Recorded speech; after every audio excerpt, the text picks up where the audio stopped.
line. So I'm asking y'all to do me a favor, just stand up for me real quick. Amen. Understand. Oh, we got the chance. Right there with that, you just moved up a minute. Amen. What God is going to do in your life is going to happen so suddenly, like to the naked eye.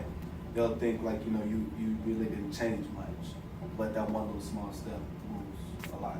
It changes everything. If you're mourning the small steps, the slow progress, the mental exhaustion, it's one small step on top of another small step that that will eventually get you to the edge of the thing that you really want, that you're called to do.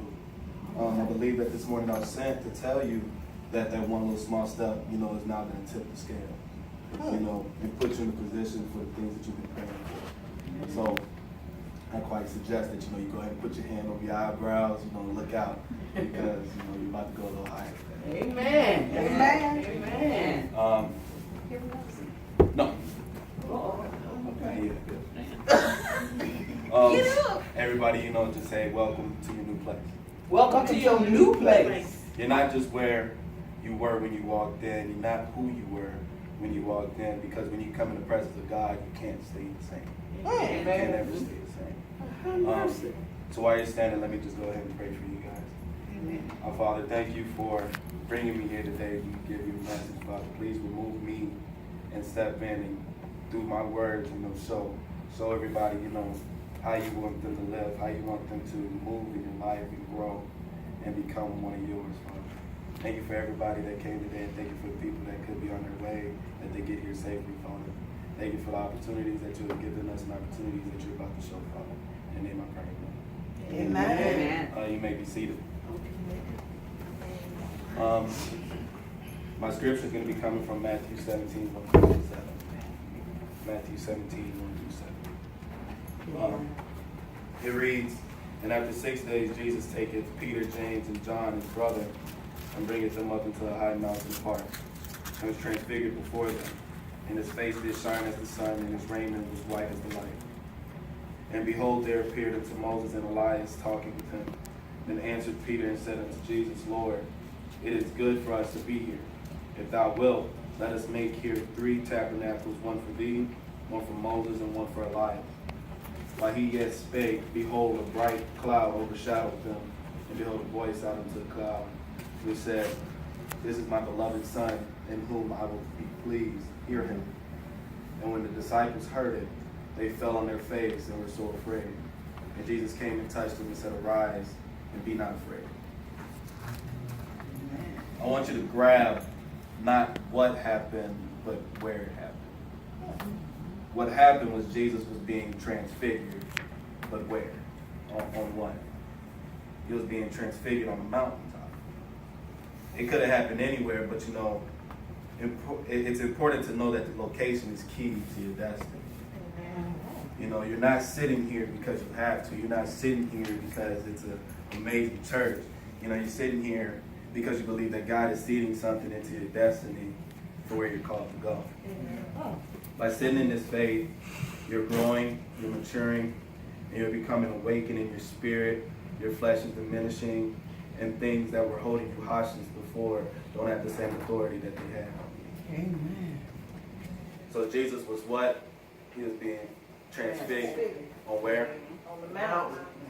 My subject is the view from the top. View from the top. So, do you guys know about Meghan and Harry, the prince and the princess? Did any of you watch some or like all of the wedding? Most of it. So, question like, were you invited to the wedding? No. Did they send you an invitation? No. No, Do you actually know Harry and Meghan, like personally? Do you have their number? You can call them and they just answer right now? I don't think so. So why were we like so invested and interested like in their marriage? We don't know them. These are 2 people we don't know at all. And they don't know us at all. But there's something about royalty that fascinates us. She's a princess, but she was already a princess. Don't act like a man can give you a crown. Amen. The problem with problem with man-made royalty and giving them a crown is that it can be taken away. Say that. But God already seated you in heavenly places. If you know your royal lineage, you'll carry yourself a little bit different. There's something about that level of authority. Kings probably raise their voices, but they really don't have to. You know, because when you have that type of authority, you should be able to say something and it'll happen. You know, it's authority. It comes from time served. It comes from sowing, walking on a path, walking with honor, walking with integrity. And one day you'll realize that the words that you were saying actually come to realization in your reality. Because power of life and death is in the tongue. So be careful what you ask for this season, because what you ask for, you might just get it. It's a little hot. You know, I'm still nervous. Nigga man, can you give me my water? Yeah, water. Now, I want that. I want that. Oh, that's water. That's He want that one. Let's be clear, my throat. It's only water. No bottle. No. She catches it. Just like now. Uh-oh. So, did I talk to you before this? Did I tell you, like, you know, I was gonna, like, I wanted you to give me that? If I asked you for that water bottle in the past, like when I first got here? When I arrived, did I ask you to give me that water bottle? Do you think that the water knew that I was gonna need it? Do you think the water knew I was gonna need it? The water was positioned somewhere that I couldn't see. You know, but I had the authority, I had the faith that if I asked for it, I'd be able to get what I asked for. Amen. Because when God elevates you, you don't wonder if it's gonna happen. You know that it has to happen. So you speak it as if it already happened. Amen. Oh Lord, I'm finna shout up in here. The view from the top, Oh Lord. it doesn't give you the authority to show off. Thank you. Jesus was at the mountaintop being transfigured. Everybody wants to be at the top. Everybody, you know, wants to climb the corporate ladder. They want to be the best. Amen. But what are you going to do when you get there? Amen. You know, everybody wants to be the best, but the kingdom doesn't put premium on who's on top. You know, if you study the scripture a little, you'll find that Jesus was transfigured out on top of the mountain and was talking to Moses and Elias, and both of them had mountaintop experiences. They had different results. Moses had a mountaintop experience, and if you ever read Deuteronomy 3:23-28, you see that God told Moses to go on top of the mountain and look over and see the promise. But he told him that you won't ever enter the promise because you didn't honor me when about the waters of Meribah. He told him to speak to the rock and it will provide water. But he was very feisty and wanted to show off, and he used his staff and he struck the rock. So it doesn't seem like a punishable offense, like you can't get into the promised land even after you walked with these people for 40 years. But God was making a real example of Moses by saying, don't you ever presume and say that you're the same level as him. Amen. So saying, must we bring water from this rock? That's what he said. Now Moses, when I found you, you were stuttering. You're doing a lot of stuttering, and suddenly now you think that you're me. Big and bad. So be careful, because God can use you, but He doesn't really need you. Amen. Amen. There are people that are prideful, that think that they are God's gift to something. He can use a rock to praise us. He can use a donkey to speak to us if we want. He uses us, but He doesn't use us. While Moses was at the top, he saw the promise but couldn't get over it. God said, anoint Joshua as the leader to take your place. Everybody say Joshua. Joshua. Keep that in mind. Elijah in 1 Kings, he had a mountaintop experience as well. He killed the prophets of Baal. He got a letter from Jezebel that said, let it be so worse to me or more if I don't make you like one of the prophets you have killed by the time of tomorrow. Elijah got that letter. He left. He was like, I'm out. Went all the way to the mountaintop, ended up in the cave. Then God said to Elijah, what are you doing here? In our terms, he was like, what you want? Why are you here? Because you're not where you're supposed to be. Some people want stuff that don't belong to them. Be careful what you're hungry for, because people will do as much to get what they think will satisfy them, but will end up with empty calories. In the Bible, God told him to go back in the direction that he came from, and you will anoint Elisha in your place. So now you have two men who are on the mountaintop with Jesus, with mountaintop experiences, but neither went as planned. I promise you I'm going somewhere.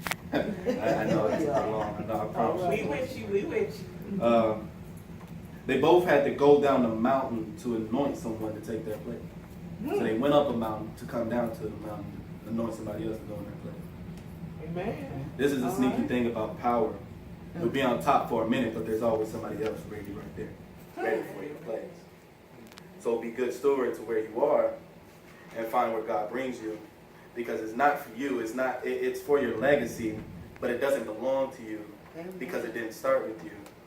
And if you live right, it shouldn't end with you. When I look at my dad, I see someone who really didn't have like a father figure to really just grow up on. It was funny because last night, I already had pretty much this took care of, and last night I kind of came in late. He was waiting for me to get home, and we had a little conversation. It's about 1 o'clock in the morning. I was really tired. I didn't want to talk, but he was ready for it. I was like, okay, we can have a conversation. And he was just letting me know, like, he was actually really proud of me for everything that I did. He didn't think I was going to just graduate college, as much as everybody, thought. It took my dad some time too, and he didn't assume that I was just going to do it, and he was just so proud that I actually finished. I stuck with it, and I actually was able to do something, for our name. And he told me, like, he was proud. I ain't never heard that, He never just told me, yeah, I'm proud of you. He kept it a secret. Like, I'm trying to guess, like, man, is he proud of me? I got to do something better now. I never do it. Now you tell me, oh, I'm proud of you. Like, well, thanks. I could have saved a lot of time. But from my dad's point of view, like, I'm pretty sure he said, well, when I become a parent, if I fail, I don't want my child to fail. I don't want him to do the same things that I did. I don't want him to make the same mistakes that I did. My dad said he was so strict for it, and I said, I didn't realize it then. I was just so mad at you. But now when I look at him, I'm like, man, I could have ended up like anybody else if I didn't have that type of strength. Amen. And he wants me to be free. He wants me to be able to do my own choices. So even though my father didn't see how to become a father, he did his best to try to become one. I want to use my platform to fight for something. No matter whatever I'm doing, like, I want to use my platform to fight for something and to leave it better than when I had it. So everybody say view from the top. View from the top. Moses and Elijah both had mountaintop experiences with Jesus. It didn't end up the way they thought it at all. So here in Matthew 17, it's funny because the things that we feel like we lost, that's broke, that's divided, never going to return, you thought it was over, it's about to come to pass. Everything that you sold is coming to you in your favor, even though someone forgot about you, God never forgot about you. The illusion about success is that it comes from people, it causes people to build permanent houses in temporary locations. Oh, amen. So he's telling you not to get comfortable. Peter and James were shook to see these two. Peter said, like, I have to build these tabernacles. And God was like, hey, stop. I need you to focus. Get back on me. Stop worrying about man and focus on me. Moses and Elijah, he had to show them something. Because they both had mountaintop experiences, but they weren't transfigured. Jesus was transfigured before them, because what Moses and Elijah wanted to start, Jesus was finishing. Amen. If you really want to get to the top, you have to make sure that you're a part of something that's worth climbing for.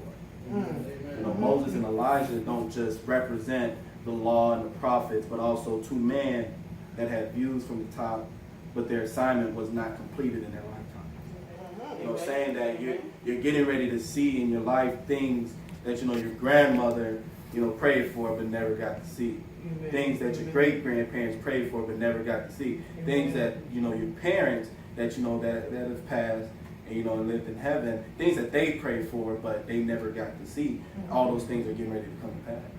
Amen. You know, All right. so now. why did God stop Peter from building tabernacles? Because he was so caught up in what was happening to Jesus that he forgot what was working through Jesus. Amen. All You know, right, so now. this idea of being on the mountaintop with Jesus, Peter got caught up in, you know, the surroundings and forgot that this was a transaction between heaven and earth to empty out hell. Amen. You know, I believe that Jesus is getting ready to show up and answer your prayer. You know, he's going to show up to your job. He's going to show up to your home. He's going to show up in your finances. You know, and he's on his way. Jesus is on his way. The view from the top, it's nice up there. You know, it's pretty cool. It's comfortable. You look out and you're like, man, it looks good up here. It looks really cool. But you have to sow in the places that you are in right now. Yes, Lord. Because Yes, they're Lord. preparing you for the places that you're really trying to go. And with that, that is my view from the top. Amen.